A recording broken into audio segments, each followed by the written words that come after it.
Hello everyone. Today we will learn parabola. In earlier classes we have completed hyperbola, ellipse. So now it's parabola. Parabola y-axis, x-axis. Parabola. This curve is known as parabola. parabola में जो vertex है वो भी 0 0 होता है. इसका centre भी 0 0 होता है. फोकस पॉइंट्स क्या होते हैं? इसके फोकस पॉइंट्स होते हैं A0. Focus points A0. अभी फोकस के टॉप और बॉटम पॉइंट्स क्या होते हैं इस लाइन के जो इधर से जा रही है? जो लाइन फोकस से 90 डिग्री पर पास करती है उसको बोलते हैं लेटस रेक्टम. लेटस रेक्टम के कोऑर्डिनेट्स क्या होते हैं? वो होते हैं A 2A और A-2A. तो ये होते हैं लेटस रेक्टम के कोऑर्डिनेट्स. जो फोकस से 90 डिग्री पर लाइन पास होती है उसको लेटस रेक्टम बोलते हैं. अभी वर्टेक्स हो गया 0 0. इसकी डायरेक्ट्रिक्स क्या होती है? पैराबोला की डायरेक्ट्रिक्स, अगर parabola plus y x axis में है तो इसकी डायरेक्ट्रिक्स माइनस एक्स एक्सिस में होगी. अगर पैराबोला माइनस एक्स एक्सिस की साइड है तो इसकी डायरेक्ट्रिक्स प्लस एक्स एक्सिस की साइड होगी. अगर पैराबोला पॉजिटिव वाई है तो डायरेक्ट्रिक्स माइनस वाई में. अगर पैराबोला माइनस वाई में है तो डायरेक्ट्रिक्स प्लस वाई में. तो अभी जब ये पैराबोला प्लस एक्स में है तो इसकी डायरेक्ट्रिक्स माइनस एक्स में. डायरेक्ट्रिक्स का पॉइंट क्या है? -A0. -A0 हो गया इसका पॉइंट जहाँ से पास करती है. और इसकी वैल्यू क्या हो जाएगी? एक्स इक्वल्स टू माइनस ए. ये हो जाएगी अपनी डायरेक्ट्रिक्स की इक्वेशन हो जाएगी ये x equals to minus a. तो ये इक्वेशन क्या होती है? पैराबोला की इक्वेशन, जनरल इक्वेशन जब पॉजिटिव एक्स एक्सिस की साइड पैराबोला होता है वो होती है y square equals to 4ax. Y square equals to 4ax ये होती है पैराबोला की जनरल इक्वेशन. ये इक्वेशन एक्स और वाई चेंज होते रहेंगे पैराबोला की पोजीशन के हिसाब से. Now we will learn equation of parabola, focus and equation of directrix with respect to the equation of parabola. First, y square equals to 4ax. अभी ये equation है तो पैराबोला कौन सा होगा? प्लस प्लस एक्स एक्सिस में होगा. इसके फोकस पॉइंट्स क्या होंगे? फोकस पॉइंट्स होंगे A0. ये हमने यहाँ देख लिया A0 होता है फोकस पॉइंट. और इसकी इक्वेशन ऑफ डायरेक्ट्रिक्स क्या होगी? एक्स इक्वल्स टू माइनस है. ये हमने यहाँ देख लिया एक्स इक्वल्स टू माइनस है. ये इसकी इक्वेशन ऑफ डायरेक्ट्रिक्स आ गई. नेक्स्ट इक्वेशन क्या होती है? Parabola y square equals to -4ax. अब माइनस आ गया तो ये किस साइड है? ये माइनस एक्स की साइड है. Y square equals to -4ax. इसका फोकस क्या हो जाएगा? -A0. इसकी इक्वेशन ऑफ डायरेक्ट्रिक्स क्या हो जाएगी? एक्स इक्वल्स टू ए. क्योंकि ये अगर माइनस एक्स की साइड पैराबोला तो मैंने बताया था कि डायरेक्ट्रिक्स प्लस एक्स की साइड ऐसे वर्टिकल हो जाएगी. थर्ड इक्वेशन बोलता है x square equals to 4ay. अब x यहाँ पे आ गया, y 4a के साथ आ गया. तो ये पैराबोला कौन सा है? ये प्लस वाई की साइड है क्योंकि यहाँ पे साइन प्लस है. तो ये प्लस वाई की साइड, इसकी फोकस क्या हो जाएगा? 0a हो जाएगा. यहाँ पे x 0 और y की वैल्यू a हो जाएगी क्योंकि फोकस हमारा कहीं इस पॉइंट पे लाई करेगा, इसलिए हमारा फोकस 0a होगा. यहाँ पे y एक्सिस पे x 0 होता है. और इसकी इक्वेशन ऑफ डायरेक्ट्रिक्स क्या हो जाएगी? y is equals to minus a. अपना डायरेक्ट्रिक्स अब यहाँ से पास करेगा y equals to minus a से. अभी फोर्थ इक्वेशन क्या होती है? X square equals to -4ay.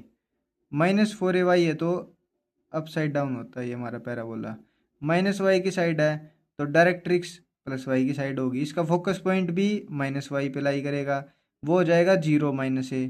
और इक्वेशन ऑफ डायरेक्ट्रिक्स क्या हो जाएगी? y इज इक्वल्स टू ए. ये अपनी इक्वेशन ऑफ डायरेक्ट्रिक्स हो जाएगी. ये हमने चार इक्वेशन देख ली. जो चार पैराबोला होते हैं उनकी चारों की इक्वेशन, फोकस और इक्वेशन ऑफ डायरेक्ट्रिक्स ये हम याद कर लेंगे. इनसे रिलेटेड एक क्वेश्चन एनडी एग्जाम्स में आपको देखने को मिलेगा और 2.5 नंबर आज हमारे यहाँ पक्के हो गए एनडी एग्जाम्स के. अभी सबसे मेन पॉइंट क्या होता है? Area of parabola. पैराबोला का एरिया क्या होता है? हमने बहुत सारे फिगर देखे हैं. सर्कल देखा, ट्रायंगल देखा, स्फीयर देखा, क्यूब, क्यूबॉइड, इनमें हम इनका वॉल्यूम निकालते हैं, एरिया निकालते हैं, total surface area, curved area निकालते हैं। पैराबोला का एरिया क्या होगा? पैराबोला का एरिया होगा 16/3 a²। 16/3 a², ये हम याद कर लेंगे। एरिया ऑफ पैराबोला होगा 16/3 a²। जो पैराबोला ये ऐसे कर्व ड्रॉ होती है, इसका इसका एरिया होगा 16/3 a²। 16/3 a²। अब वो पैराबोला चाहे अपना ये फर्स्ट हो, सेकंड हो, थर्ड हो, फोर्थ हो, एरिया हमेशा सेम रहेगा 16/3 a²। Now length of latus rectum.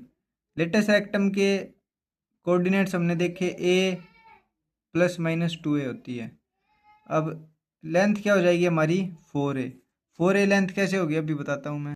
या हमने देखा ये एक्स एक्सिस से 2a ऊपर जा रहा है और 2a ही नीचे जा रहा है, तो 2a + 2a ये इसकी पूरी लेंथ हो जाएगी। तो लेटेस्ट रेक्टम की लेंथ होगी 4a।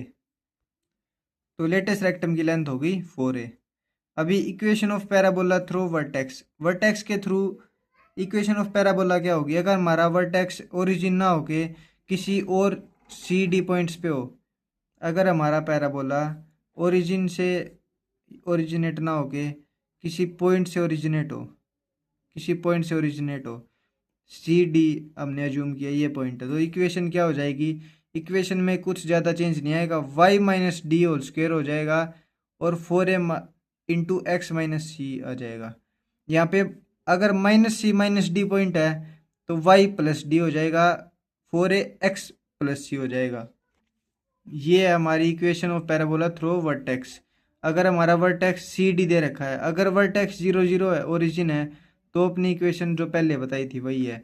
अगर वर्टेक्स चेंज होता है, कुछ CD पॉइंट आते हैं, तो उसमें हमारा हो जाएगा y - d² = 4a x - c। अब यहाँ तक हमने सीख लिया कि वर्टेक्स चेंज हो तो इक्वेशन चेंज हो जाएगी। अगर इक्वेशन चेंज हो रही है तो हमारा फोकस भी चेंज होगा।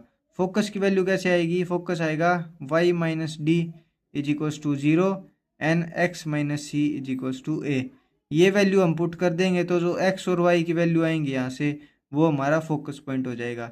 अभी हमारी अब y² = 4ax होती थी, उस टाइम पे हमारा फोकस a0 होता था, बट यहाँ पे y भी थोड़ा सा ओरिजिन से और x एक्सिस से बाहर है और x भी ओरिजिन और x एक्सिस से बाहर है, तो हमारी फोकस के points y - d = 0, x - c = a।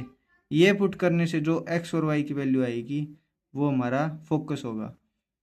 Next क्या है? Locus of points. Locus of points forming angle of 90° with ellipse forms a circle. तो ये लाइन क्या बोल रही है कि जो हमारा इलिप्स है, इलिप्स के जो पॉइंट्स है उनका लोकस है, पॉइंट्स का जो लोकस है वो 90° एंगल ड्रॉ कर रहे हैं इलिप्स के साथ। ये जो 90° एंगल ड्रॉ कर रही है इलिप्स के साथ, उन पॉइंट्स को, उन लोकस ऑफ पॉइंट्स को मिला के जो एक सर्कल ड्रॉ हो रही है, उस सर्कल का नाम क्या होगा? ये हमारे ND एग्जाम्स का PYQ है कि इलिप्स के साथ टेंजेंट ड्रॉ करने पर जो उन पॉइंट्स का यूज करके एक सर्कल ड्रॉ हो रही है, उस सर्कल का नाम क्या होगा? उस सर्कल का नाम होगा डायरेक्ट्रिक्स सर्कल। उस सर्कल का नाम क्या होगा? Directrix circle. जो हमारी एंड पॉइंट्स जो 90° ड्रॉ कर रही हैं इलिप्स के साथ, उनके लोकस ऑफ पॉइंट्स को ज्वाइन करके जो सर्कल बन रही है, उस सर्कल को बोलते हैं डायरेक्ट्रिक्स सर्कल। यहाँ तक याद हो गया? ये बात हम याद करके चले जाएंगे क्योंकि ये PYQ का क्वेश्चन है, दोबारा फिर से पूछा जा सकता है ऐसे ऐसे क्वेश्चंस जो हमारे डायरेक्ट वर्डिंग के होते हैं, बट ये चीज़ें नहीं सीखी होती, नहीं पता होता, तो ये क्वेश्चन हम 2.5 नंबर का छोड़ के आ जाते हैं, बट ये सीखने के बाद हम 2.5 नंबर छोड़ के नहीं आएंगे। नाउ अभी नेक्स्ट चलते हैं। नेक्स्ट है when an equilateral triangle is formed in parabola. Parabola के अंदर इक्विलेटरल ट्रायंगल फॉर्म होती है। पैराबोला के अंदर इक्विलेटरल ट्रायंगल फॉर्म हो गई तो it will not pass through the focus. जो इक्विलेटरल ट्रायंगल अगर हम पैराबोला के अंदर ड्रॉ करते हैं तो वो हमारी फोकस से पास नहीं होगी, वो किसी अनदर पॉइंट से पास होगी, क्योंकि इक्विलेटरल ट्रायंगल की साइड सम सेम होती हैं, साइड सब की सब सेम। अगर हम इक्विलेटरल ट्रायंगल फोकस से ड्रॉ करेंगे तो वो इक्विलेटरल नहीं रहेगी, वो एक नॉर्मल ट्रायंगल होगी। तो इसीलिए जो ट्रायंगल फोकस से पास ना होके कहीं और से पास हो रही है उसी पॉइंट से हम इक्विलेटरल ट्रायंगल ड्रॉ कर सकते हैं। और उस इक्विलेटरल ट्रायंगल जो पैराबोला के अंदर ड्रॉ की है उसके पॉइंट्स क्या हैं, उसके पॉइंट्स हैं plus minus cos theta plus sine theta. अभी इसकी साइड्स क्या होंगी, इसकी साइड्स होंगी 8√3 ए, 8√3 ए हमारा फोकस के कोऑर्डिनेट से निकाल लेंगे, और इसकी ईच साइड क्या होगी 8√3 ए, 8√3 ए ये हमारी ईच साइड हो जाएगी पैराबोला की। इस पैराबोला का, इस पैराबोला से जो हमारी इक्विलेटरल ट्रायंगल ड्रॉ हुई है इस इक्विलेटरल ट्रायंगल का एरिया क्या होगा, इसका एरिया होगा 48√3 a², 48√3 a²। तो हमने यहाँ से सीख लिया, बहुत इंपॉर्टेंट चीज़ सीख ली कि इक्विलेटरल ट्रायंगल जो पैराबोला के अंदर ड्रॉ हुई है वो फोकस से पास नहीं होगी, उसकी साइड होंगी 8√3 a और उसका एरिया होगा 48√3 a²। Now, when a triangle is formed with latus rectum, latus rectum means जो परपेंडिकुलर लाइन फोकस से पास हो रही है। अभी इक्विलेटरल ट्रायंगल हमने सीखी वो फोकस से पास ना होके कहीं और पॉइंट से पास हो रही है, बट जो ट्रायंगल हमारे दिमाग में है, जो ट्रायंगल फोकस से पास होती है उस ट्रायंगल का एरिया क्या होगा, तो जो फोकस से पास होती है वो होती है लेटस रेक्टम साइड। अब लेटस रेक्टम साइड के हमें कोऑर्डिनेट्स पता होता है A to A और A-2A। अब यहाँ से हम साइड का पता लगा लेंगे, साइड हमारी एक साइड तो 4A है और ये साइड हम पता लगा लेंगे पाइथागोरस से, ये 2A हो जाएगी और ये A है और ये साइड हम पता लगा लेंगे।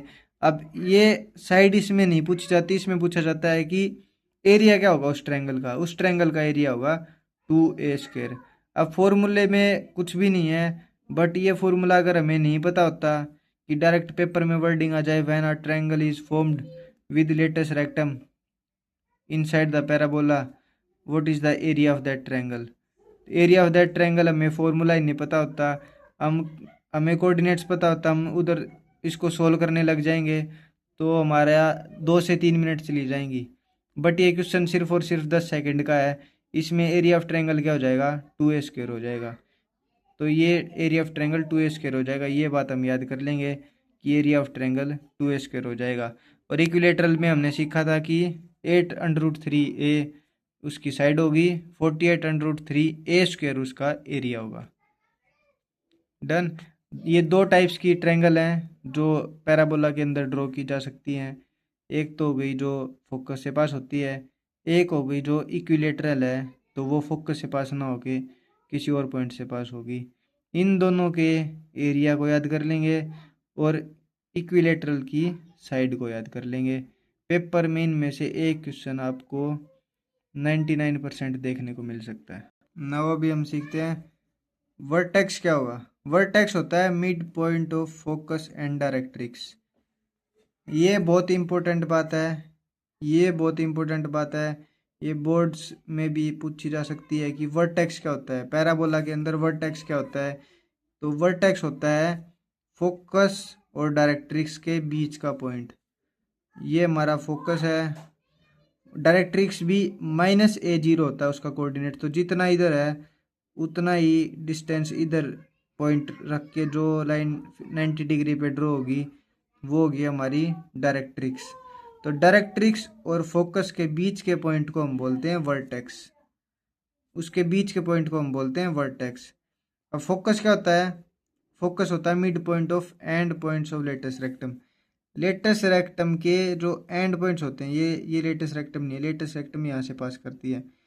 लेटस रेक्टम के एंड पॉइंट्स होते हैं, लेटस रेक्टम के जो एंड पॉइंट्स हैं उनको 2 से डिवाइड करने के बाद उनका जो मिड पॉइंट है, लेटस रेक्टम का जो मिड पॉइंट है वो होता है हमारा फोकस।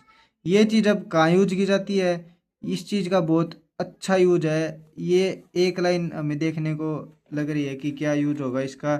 इसका बहुत ज़्यादा यूज होता है। हमारे पास कई बार क्या होता है, फोकस दिया होता है, इक्वेशन ऑफ डायरेक्ट्रिक्स गिवन होती है, हमसे वर्टेक्स के कोऑर्डिनेट पूछे जाते हैं।